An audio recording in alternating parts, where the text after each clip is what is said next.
Hi hello welcome back to Jediki kitchen. இன்றைக்கி ரொம்ப சூப்பராக முட்டை மசாலா கறி எப்படி பண்ணலான்னு பார்க்கலாம். இது சாதம் சப்பாத்தி கூட சாப்பிட்றப்போ ரொம்ப டேஸ்ட்டாக இருக்கும். நீங்களும் ஒரு தடவை இந்த மாதிரி ட்ரை பண்ணி பாருங்கள்.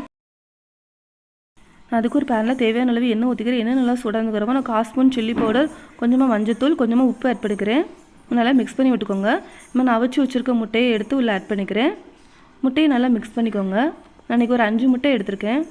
முட்டை நல்லா கலர் சேஞ்ச் ஆனதுக்கப்புறமா நான் வேறு பவுலில் எடுத்து வச்சிட்டேன். நான் அதே பேனில் கொஞ்சமாக எண்ணெய் ஆட் பண்ணிக்கிறேன். எண்ணெய் நல்லா சூடானதுக்கப்புறமா கொஞ்சமாக சீரகம், 2 பிரியாணி இலை எடுத்திருக்கேன், 2 பச்சை மிளகாய் ஆட் பண்ணிக்கோங்க, 2 பல்லாரி கட் பண்ணி வச்சுருக்கேன், அதே ஆட் பண்ணிக்கிறேன். மல்லாரி நல்லா வதக்கி விட்டுக்கோங்க. மல்லாரி நல்லா வதங்கினதுக்கப்புறமா நான் இஞ்சி பூண்டு கொஞ்சம் இடித்து வச்சுருக்கேன், அதே ஆட் பண்ணிக்கிறேன். சின்ன துண்டு இஞ்சி 2 பல்லு பூண்டு சேர்த்து நல்லா இடித்து வச்சுருந்தேன், அதே ஆட் பண்ணிக்கிறேன். இஞ்சி பூண்டு பச்சை வாசனை நல்லா போனதுக்கப்புறமா நான் 2 தக்காளி கட் பண்ணி வச்சுருந்தேன், அதே ஆட் பண்ணிக்கிறேன். தேவையான அளவு கல்லுப்பு ஆட் பண்ணிக்கிறேன். நல்லா மிக்ஸ் பண்ணி விட்டுக்கோங்க. தக்காளி நல்லா வதங்கினதுக்கப்புறமா நம்ம தேவையான அளவு மசாலா ஆட் பண்ணிக்கலாம். நான் இன்றைக்கி 1.5 ஸ்பூன் சில்லி பவுடர் ஆட் பண்ணியிருக்கேன்.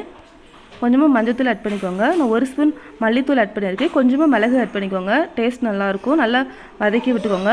மசாலாவோட பச்சை வாசனை போகிற வரைக்கும் நல்லா வதக்கி விட்டுக்கோங்க. நான் கடைசி ஒரு 1/2 ஸ்பூன் கரம் மசாலா தூள் ஆட் பண்ணியிருக்கேன். முட்டை குழம்புக்கு நம்ம கரம் மசாலா தூள் ஆட் பண்ணி பண்ணோம்னா ரொம்ப வாசனை நல்லாயிருக்கும். நான் இன்றைக்கி 1.5 டம்ளர் தண்ணி ஆட் பண்ணியிருக்கேன். தண்ணி ஆட் பண்ணிவிட்டு ஒரு மூடி போட்டு கொஞ்சம் நல்லா வேக வச்சுக்கோங்க. முட்டையை லைட்டாக இந்த மாதிரி கோடு போட்டுக்கோங்க. அப்போ தான் மசாலா நல்லா உள்ளே இறங்கி நம்மளுக்கு சாப்பிட்றப்போ ரொம்ப டேஸ்ட்டாக இருக்கும்.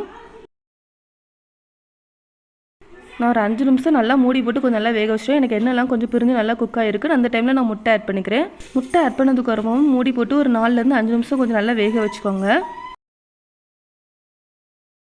முட்டை ஆட் பண்ணி ஒரு 5 நிமிஷத்துக்கு அப்புறமா நம்மளுக்கு முட்டை குழம்பு நல்லா எண்ணெய்லாம் பிரிஞ்சு நம்மளுக்கு ரெடி ஆகிட்டு, நான் அந்த ஸ்டேஜில் கொஞ்சமாக கொத்தமல்லி கட் பண்ணி வச்சுருந்தேன், அதே உள்ளே போட்டுக்கிறேன். நல்லா மிக்ஸ் பண்ணி விட்டுக்கோங்க. நம்மளுக்கு ரொம்ப சூப்பரான முட்டை மசாலா கறி ரெடி ஆகிட்டு நீங்களும் இந்த மாதிரி ட்ரை பண்ணி பாருங்கள். எனக்கு கமெண்ட் பண்ணுங்கள். இந்த சேனல் சப்ஸ்கிரைப் பண்ணிக்கோங்க. தேங்க்யூ.